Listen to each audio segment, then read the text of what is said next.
Hi everyone, welcome to golden pedagogy by UV. हमारा instruction का माध्यम रहेगा इंग्लिश, जिससे ज़्यादा से ज़्यादा लोगों को समझ आए और वो बेनिफिट ले पाएँ। गोल्डन पेडागॉजी नाम इसलिए क्योंकि हमने कोशिश करी है कि कंटेंट को इंटरेस्टिंग बनाया जाए और साथ ही प्रिसाइज वे में बिना कंटेंट और क्वालिटी को कॉम्प्रोमाइज़ करे ऐसे वे में प्रेजेंट किया जाए जिससे लर्निंग इंजॉयबल और इंटरेस्टिंग बन जाए।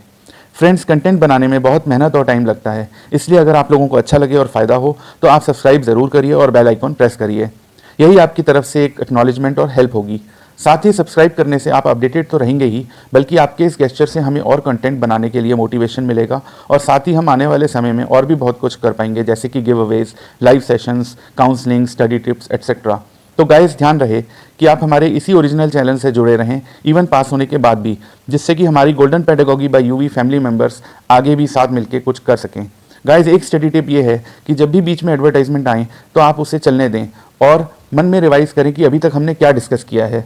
ये एक ब्रेक का काम तो करेगा ही आपके लिए, और हमें भी इससे फ्री कंटेंट बनाते रहने के लिए मोटिवेशन और सपोर्ट मिलेगी। So guys, let's get started.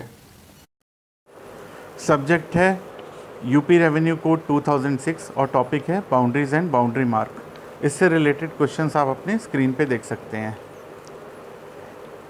हर ग्राम सभा का अपना एक बाउंड्री मार्क होता है और डैमेज के केस में विलेज लेखपाल का लीगल ऑब्लिगेशन या लीगल ड्यूटी होता है इस मैटर को रिपोर्ट करना रेवेन्यू इंस्पेक्टर को और नायब तहसीलदार को, और जिसके फलस्वरूप उनको एसडीओ को रिपोर्ट देनी है, जो कि ऑर्डर पास करेगा ग्राम प्रधान को ये निर्देश देते हुए, डायरेक्ट करते हुए, या टेन्योर होल्डर को कि वो इरेक्ट करे, रिपेयर करे या कंस्ट्रक्ट करे बाउंड्री मार्क्स को एक समय सीमा के अंदर, स्टिपुलेटेड पीरियड के अंदर।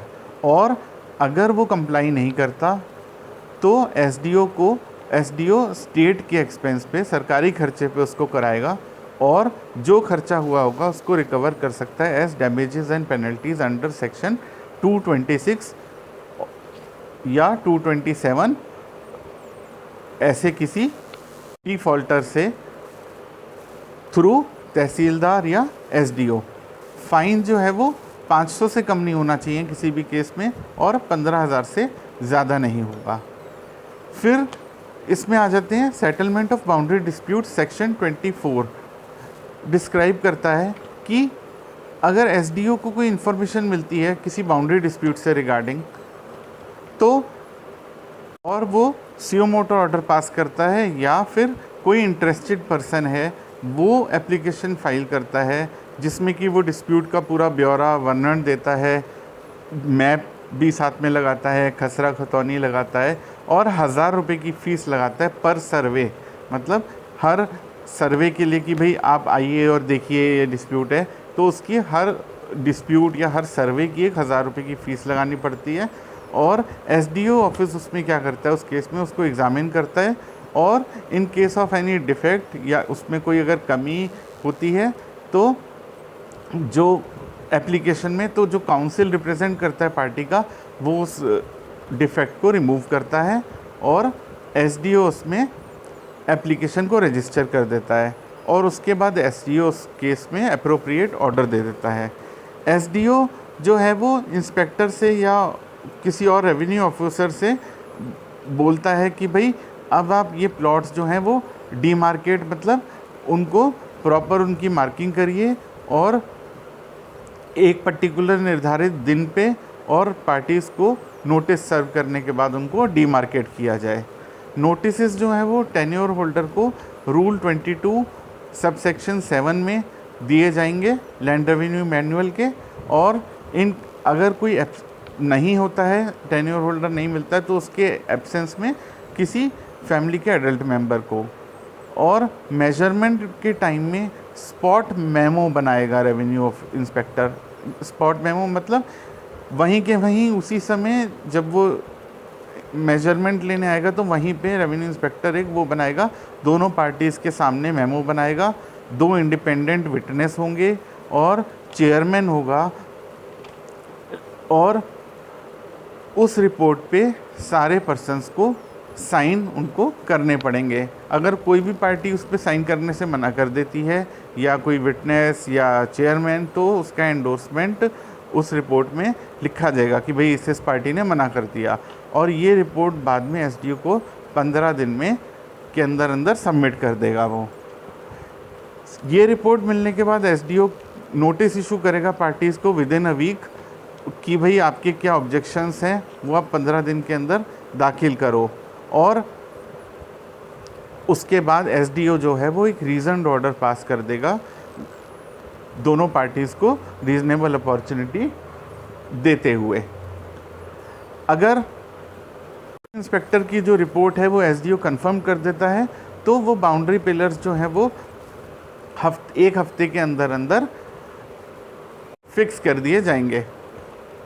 कई केसेस में क्या होता है, पिलर्स वगैरह जो डैमेज हो जाते हैं और चेयरमैन लैंड डेवलपमेंट कमेटी की के एप्लीकेशन पे या रेवेन्यू इंस्पेक्टर की रिपोर्ट पे या लेखपाल की रिपोर्ट पे रेवेन्यू इंस्पेक्टर जो है वो बाउंड्रीज़ को डीमार्केट कर देता है, और अगर किसी पुलिस असिस्टेंस की ज़रूरत होती है तो पुलिस असिस्टेंस को ले लिया जाता है, और जिससे कि लॉ एंड ऑर्डर मेंटेन रहे। कल को कोई पार्टीज़ आपस में झगड़ने लगे उस समय तो पुलिस की भी मदद ले ली जाती है। गाइस, ये था छोटा छोटा बिल्कुल प्रिसाइज वे में सेक्शन 24 हमने बाउंड्री डिस्प्यूट्स कैसे सेटल होते हैं इसको प्रिसाइज वे में बताया। अब आप एग्ज़ाम को उसको डिटेल में और समझा के और डिटेल में लिख सकते हैं। अब आ जाएगा right of easement and right of way, section 25। इसमें क्या है, हर लैंड होल्डर या एग्रीकल्चरल लेबर को ये राइट है कि अपनी ज़मीन तक अगर जाने के लिए या इरिगेशन फैसिलिटीज़ हैं, कोई तालाब है या कुछ है और किसी की ज़मीन बीच में पड़ रही है, तो ऐसे में वो उसको पाथवे का राइट है। और कोई भी पर्सन अगर ऐसे इससे रिलेटेड कोई डिस्प्यूट खड़ी करता है या मना करता है कि भाई आप यहाँ से नहीं जा सकते, तो तहसीलदार उस केस में क्या इंक्वायरी करेगा और उस कंट्रोवर्सी को डिसाइड कराएगा, और ऑब्स्टेकल अगर उसने किसी और पर्सन ने कोई बाड़ लगा दी या कोई गेट लगा दिया तो उस ऑब्स्टेकल को रिमूव करवाएगा फोर्स का यूज़ करते हुए, जो ऐसी पार्टी जिसने कि वो रुकावट पैदा करी है उसके खर्चे पर। Any such order under 25-26 is revisable by SDO under section 27 within a period of 30 days of the date of order. ऐसा कोई ऑर्डर जो है वो एसडीओ के द्वारा रिवाइज़ किया जा सकता है within a period of 30 days from the date of order. अगर एसडीओ को लगे कि भाई ये ऑर्डर जो उसकी तहसीलदार ने जो पास किया है वो ठीक नहीं है, तो रिवाइज़ कर सकता है एसडीओ 30 days के अंडर। Any order passed under these proceedings shall not prevent from filing a civil suit. Civil suit file करने से पार्टी को कोई रुकावट या कोई बाध्य नहीं है, पार्टी आराम से सिविल सूट फाइल कर सकती है इस ऑर्डर के चलते भी। गाइज़, आई होप आपको ब्रॉडली ये सब समझ आ गया होगा, बाउंड्रीज़ और बाउंड्री मार्क के बारे में, बाउंड्री डिस्प्यूट कैसे सेटलमेंट होती है, ईजमेंट का क्या राइट है, राइट ऑफ वे का। तो ये आप अब आराम से इसको एग्ज़ाम में एलैबोरेट कर पाएंगे अगर इससे रिलेटेड कोई क्वेश्चन आ जाता है।